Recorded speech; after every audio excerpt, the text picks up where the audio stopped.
on the Everett Ellison Show. Glorilla just won a BET Gospel Music Award. We're going to talk about the civil war within the church today on the Everett Ellison Show.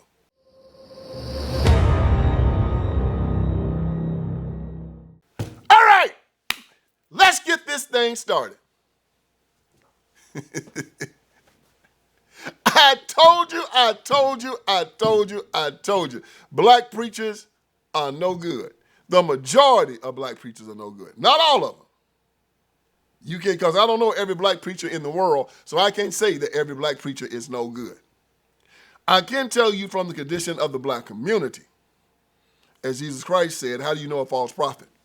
You know a false prophet by the fruit it bears. You cannot get good fruit from a bad tree, or bad fruit from a good tree. Each tree and its fruit be after its own kind. Well, the black church is dying. It's dying.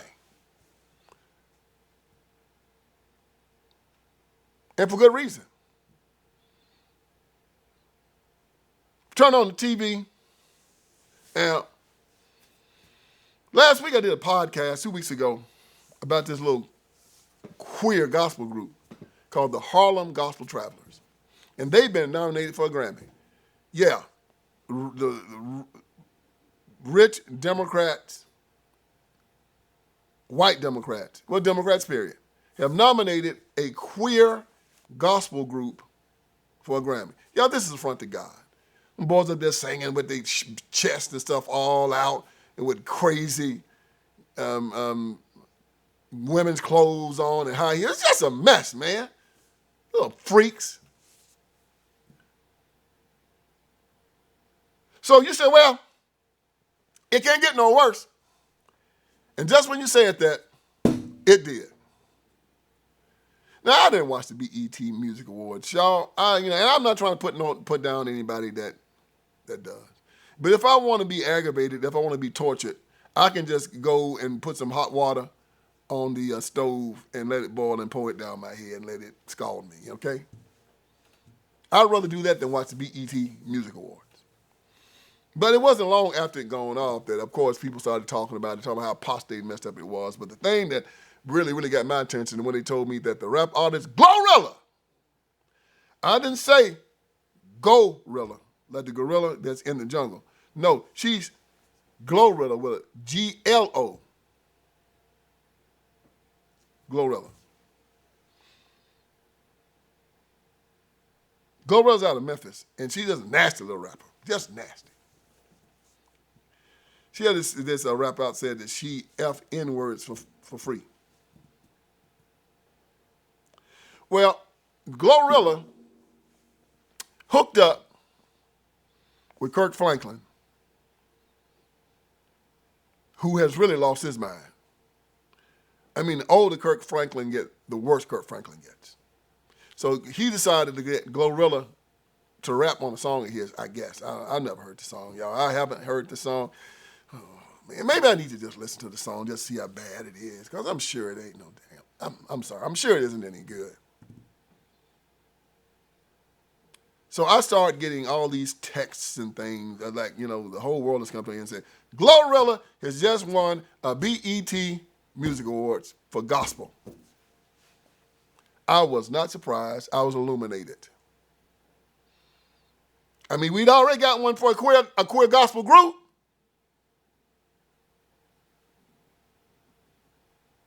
Why not Glorilla? First of all, I want to thank God, because this is a gospel award, huh? This is my first BET award, even though I've been here 3 years to get nominated 6 times every time. It's a blessing to get the gospel award first, because I owe it all to God. Shout out to BET too. I love BET too. Shout out to Kirk Franklin. I ain't gonna lie, I was kind of scared to ask him for a feature on this song because y'all know how I be rapping. But I was like, oh my God, when he said yes, I was so excited. I had this song in the vault for so long. Shout out to Maverick City, Kiara Sherd. Don't mind my accent, don't laugh at me. And Shan Lamore, and shout out to God. And shout out to my mama. My mama a big, shout out to my mama, my dad, and my Uncle Johnny, Tammy. Shout out to Memphis, shout out to Y-Dub. I got my white dog members up here. And yeah, shout out to God. I love y'all. Let go. I told y'all that when you go into the churches now, it looks like a Sunday morning disco fashion show. That all they need to do is bring in a stripper pole and bring some liquor in.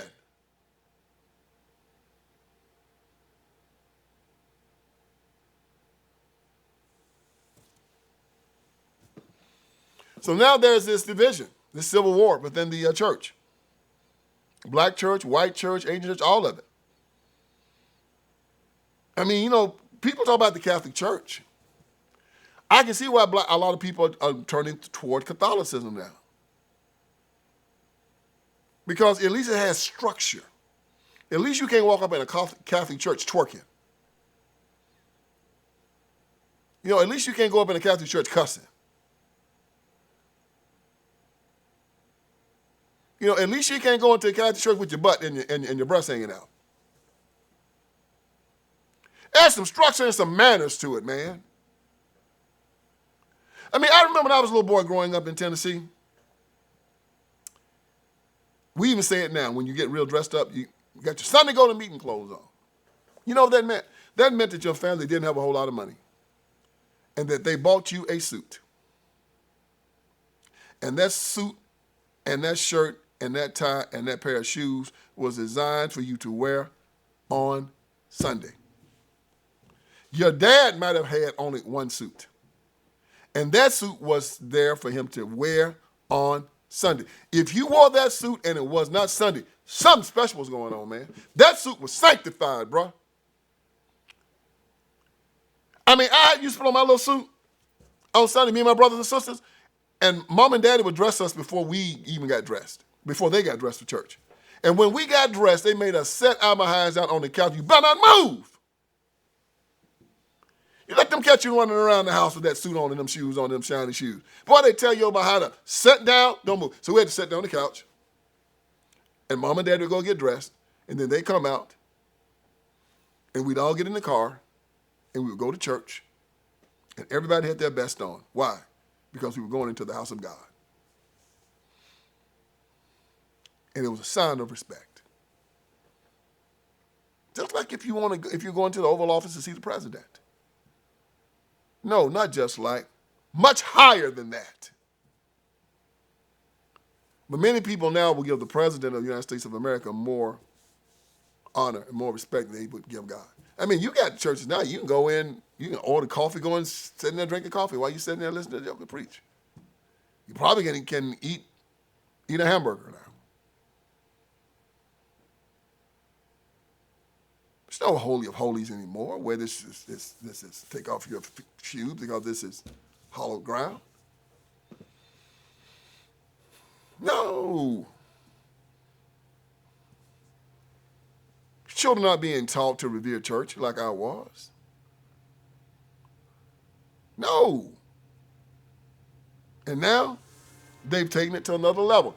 When taboos fall, when one taboo falls, all taboos fall. And I'm telling you, that's why a lot of these other religions, like the Jewish religion, the Christian religion, the Catholic religion, and Islam, is getting a special reverence amongst many people seeking the divine because they have standards.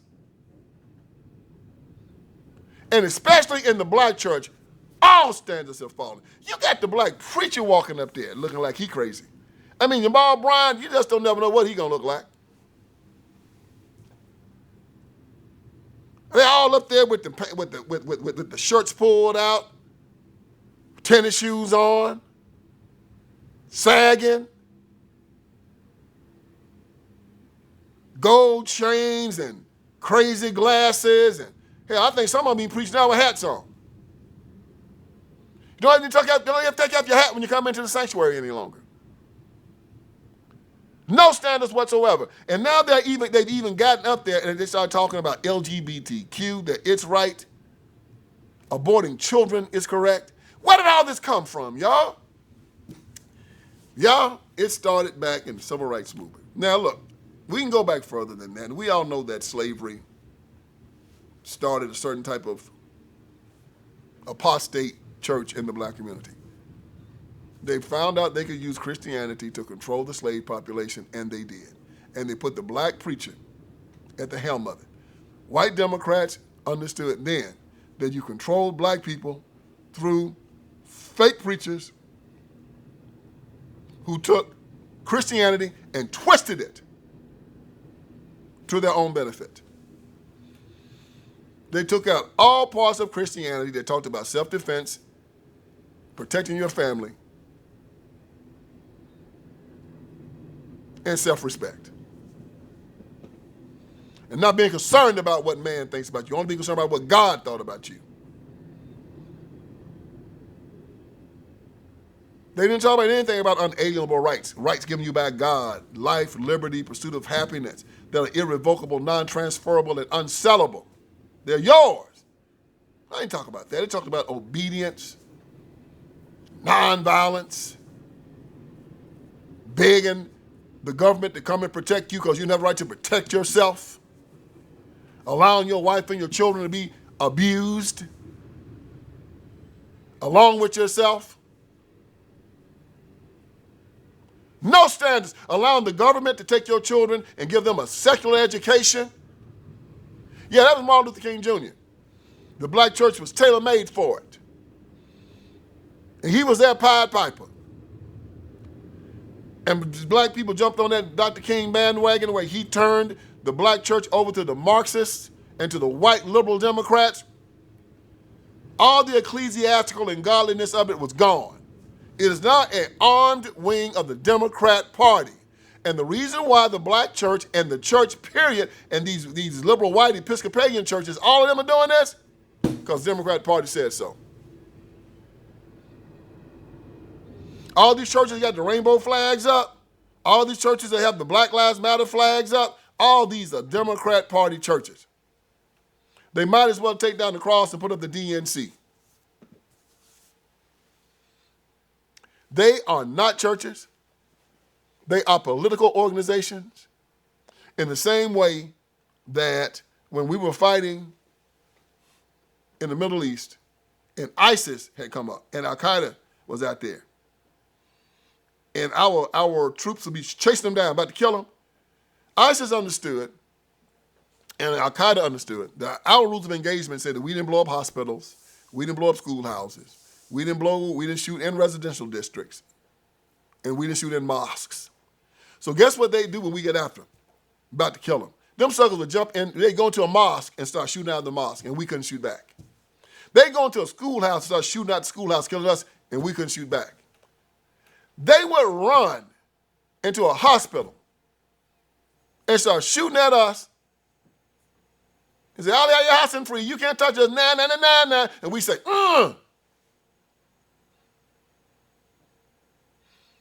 And then Donald Trump became president. And he said, rules of engagement have changed. If ISIS or Al-Qaeda runs into that mosque, it's no longer a mosque. It is a terrorist hideout. Blow it up. If they run to a hospital, it's no longer a hospital. Blow it up. If it's a school, if they run to a schoolhouse, it's no longer a schoolhouse. Blow it up. And you know what started happening? When those terrorists ran into those places, the people inside of those places started saying, "Get out of here." They push them out. Because they knew the rules of engagement had changed.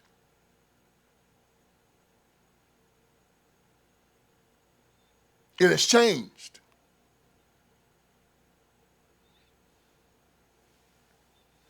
So now when you find these churches that no longer preach the word of God, that want to get involved in all this DNC politics and stuff, yeah, I've said the problem with separating church and state, even though it is not part of the Constitution. The churches should be more concerned about that than the government. Because the government will not be harmed by the church getting involved in it. But the churches will definitely be harmed by government getting involved in it. Churches don't harm government. Government harms churches. It should be a one-way street. The churches telling government what to do, but the government doesn't tell the churches anything. Because the church is the people. You've heard me say that culture is the art elevated to a set of beliefs. You have art, then you have culture, then you have government. The great Thomas Wolfe talked about that. Well, I'll take it one step I'll take it one step higher for Brother Thomas Wolfe. I said culture is religion elevated to a set of beliefs. That's what I believe it is. I believe that religion controls art. Then art controls culture. And then culture controls politics. You take that and put that down for you too, another one of your event systems. Religion, art, culture, politics. Politics is downstream. 3 levels downstream of religion, art, culture. Religion always told the arts where the line was. No, you can't have porn here. No, you can't have children doing these dirty, nasty things here. No, you can't have drug use here. No, you can't have naked people running around. No. Religion told us how we should act in the streets. Religion told us what we should do and what we shouldn't read. And now religion is corrupted. They knew where to go, y'all. You can't corrupt the arts until you corrupt religion.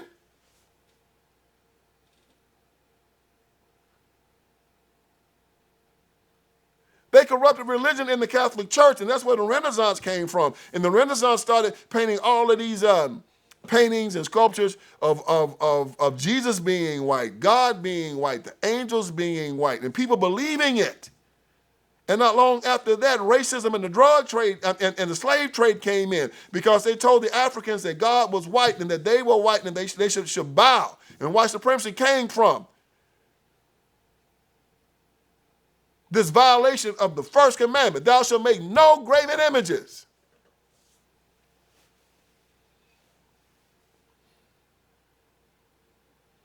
But the Catholic Church became corrupted. Didn't press the ideas of God, and because it did, it corrupted the arts and told them, paint this stuff in the Sistine Chapel. Carve out these statues. Put them in the Vatican. And then as people walked around coming into these places, said, well, that must be God. That must be the angels. That must be what heaven looks like. That must be what Jesus looks like. And that's where the idea of white supremacy came from. And the idea of white people believing that they were like God and everybody else was not.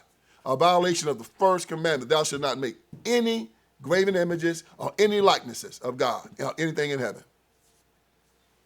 A violation of religion. And religion violated the arts. A corruption of culture. Then the corruption of politics.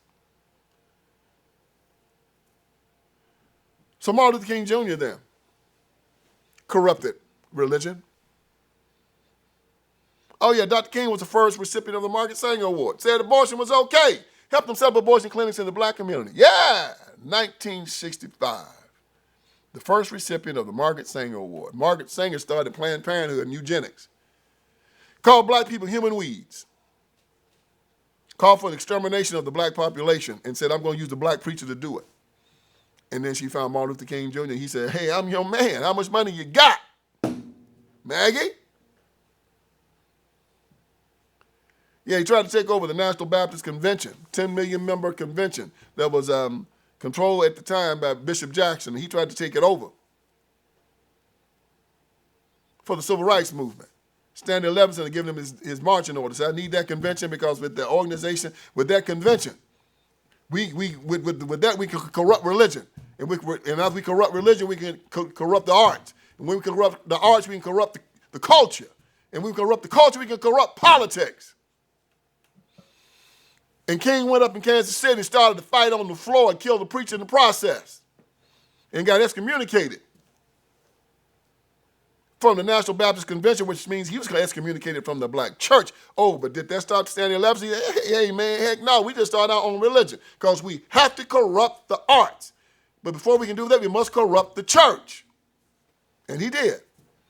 And it was called the Progressive National Baptist Convention. Progressive, which means liberal white.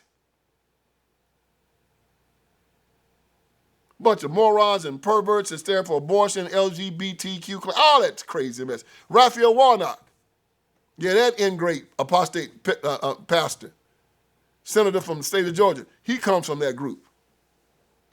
And a lot of people are in the PNBC and don't know what it stands for. It is a corrupt, apostate, anti-Christian organization. And if you got a preacher that's affiliated with it, you can tell him I said so.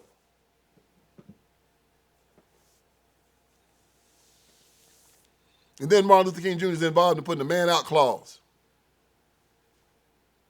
in welfare that ran the father out the house and told the mother that she could get paid if he wasn't there. But if the dad was in the house, she wasn't going to get any money. And it destroyed the black family. Walk around telling me he had a dream that one day his 4 little children won't be judged by the color of their skin, instead of dreaming that one day his 4 little children won't give a debt no matter how they're judged by a man. You're only supposed to be concerned about how you're judged by God.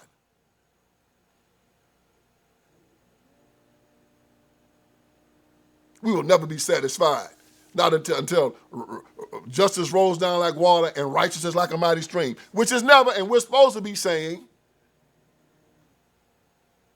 that if I got Christ in my heart, I'm always satisfied. Talking about on some certain day we'll be free at last, free at last. Thank God Almighty we're free at last. When Jesus said, he whose the Son has freed is free indeed. I come to set you free. If you accept me, you are free. Until we can get a bunch of racists to acknowledge us, we'll never be free. Am I making this plain to you? There's a gentleman by the name of Manning Johnson. Manning Johnson is a black guy, very intelligent black guy. He's written a few books. I need to look him up. Manning Johnson talked about how communism was going to use the black church to infiltrate its way into the black community. And it did. Black liberation theology, a lot of people from the pulpit preach today, they don't even know it because now it's so baked into our culture after 60 years of the civil rights movement that right now we don't even know what white theology looks like. And I'm with you. I was with you because I was a part of the black, I'm still a part of the church. But I went to enough black churches where things are so jacked up. You just thought it was just supposed to be that way, but I didn't know it was jacked up. I mean, they'll have a King Day at the church. They'll have fashion shows at the church. They'll have political rallies and political events at the church. Politicians come into the church. And you're supposed to say, no. My house is supposed to be a house of prayer. You made it into a den of thieves. So now look at what they're doing.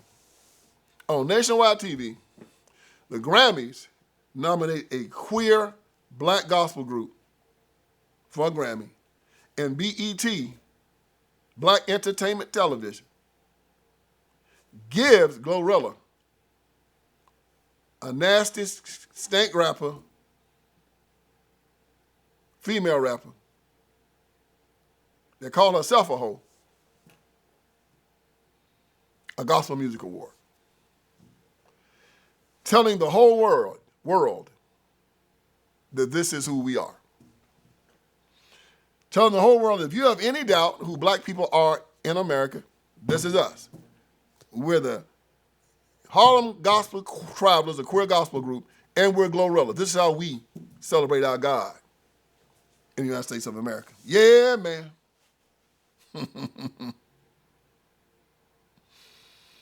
It's a shame. But I hope this is an awakening,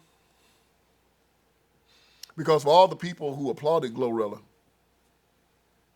it will tell you exactly who they are. Jesus Christ said, my sheep will hear my voice. My sheep will hear my voice. My friends, I can be in a crowd of 100,000 people And if I hear my father get on the loudspeaker in that stadium and start talking, I'll say, where Daddy at? All you got to do is say, come on, Vince. All you need to do is come on. Now I hear him, I say, oh, I'm gone. Dad's 83 years old, know his voice anywhere. My dad, 83 years old, my dad can play guitar. I know his guitar anywhere. I can hear the first two notes. That's Dad's guitar playing. Christ said, if you know me, you know my voice. And everybody that knows Christ knows that what they saw at the BET Music Awards, what they've seen with the Harlem Gospel Travelers, is not of God. They know it's not of Christ. All I can do is tell you good people who are going to these apostate churches, Jamal Bryant, William Murphy, others that are out there, that you need, that even if you're there for entertainment, which is all these churches are, please check yourself. Get on your knees and talk to God. And ask him if this is right, and listen for his voice. T.R.R. Tolkien wrote The Lord of the Rings. He is an intellectual's intellectual, extraordinarily smart man, extraordinarily intelligent. Was teaching at Oxford and Cambridge, and he met C.S. Lewis, another brainiac. Tolkien was a stone-cold Christian. C.S. Lewis was an atheist. And they became friends. And the reason why he could become a friend with C.S. Lewis is because C.S. Lewis was an intellectual. He was not a reactionary. He asked questions, and they talked. Like most Democrats, you can't talk to them. You can't give them any facts. Like they said, there's no fact that will change the minds of a fool. None. Baby ain't alive. You can say, well, they got DNA, they have a heartbeat, they have blood. Well, the woman can do with her body. Well, this is the baby's body because it has its own DNA and its own blood type, and it's separate from the mother. Yeah, that's a man and that's a boy and that's a woman. How can it be the same body? It's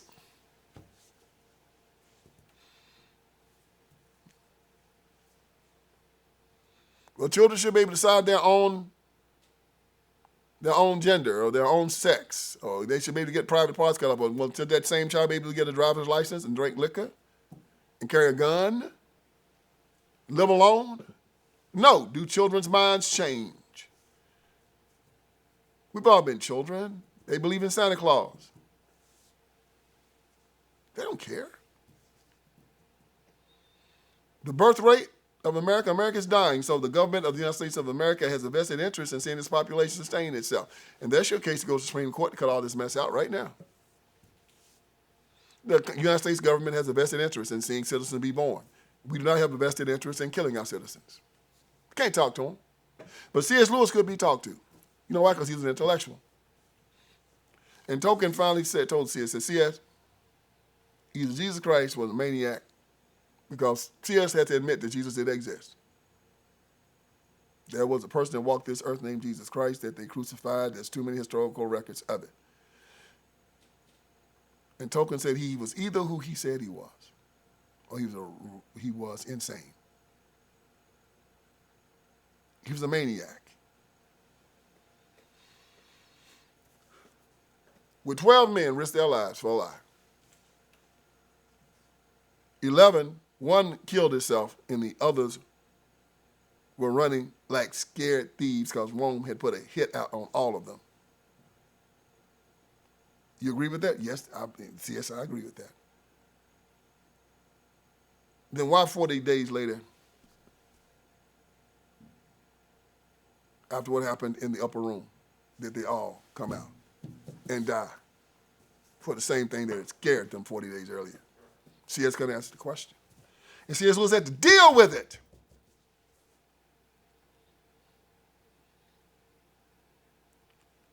And he said, oh my God, he's real. And C.S. Lewis became the greatest Christian apologist of the last 100 years.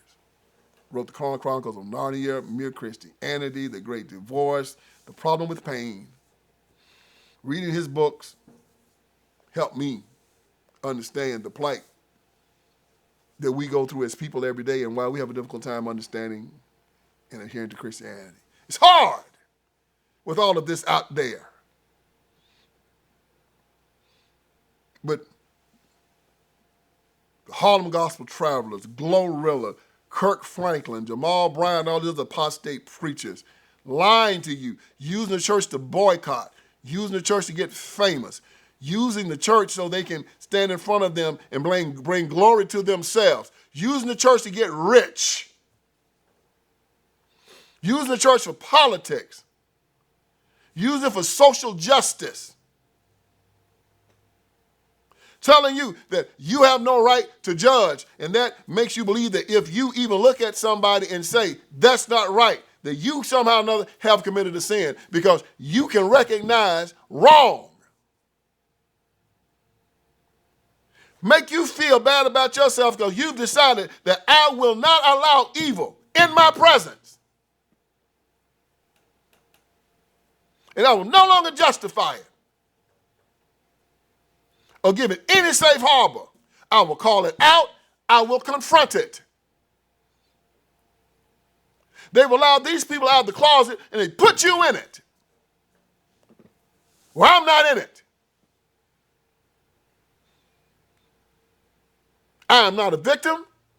I cannot be oppressed because I am an heir of Jesus Christ and I'm a child of God. No one is above me. No one is under me. God set me free. And I'm here to tell you the story. And I'm here to warn you of these no good, lying, shyster preachers and how they have used the church to debase our culture, but first to debase our arts, corrupt our culture, and corrupt our politics. And if we're going to start anywhere, we must start there. Calling out these liars, as Jesus did when he said, you think the problem is the Romans? The problem is not the Romans. The problem is those Pharisees, those church people, the ones that run the synagogues, the ones right over there. It starts with them. Correct that, then you correct your arts, then you correct your culture, then you'll deal with Rome. You can't attack Rome until you attack that first. And he's put it on TV for the world to see that this is an evil institution. A party of perverts, liars, psychopaths, anti-Christian bigots, thugs, hoes, and rappers. All of them was there for the world to see. And all they do is meditate on blood.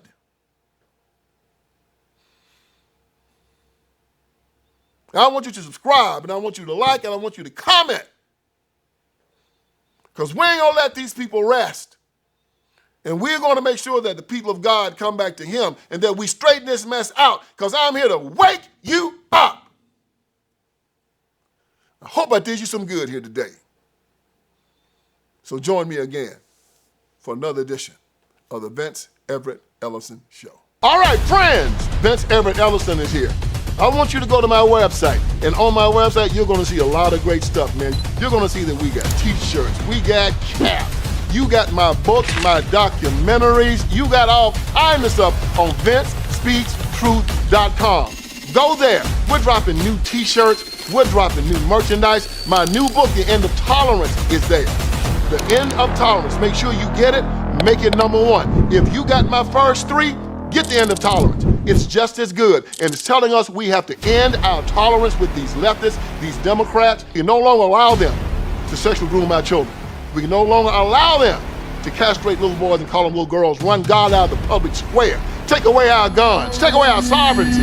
No longer allow it. So go on VinceSpeaksTruth.com. That is VinceSpeaksTruth.com.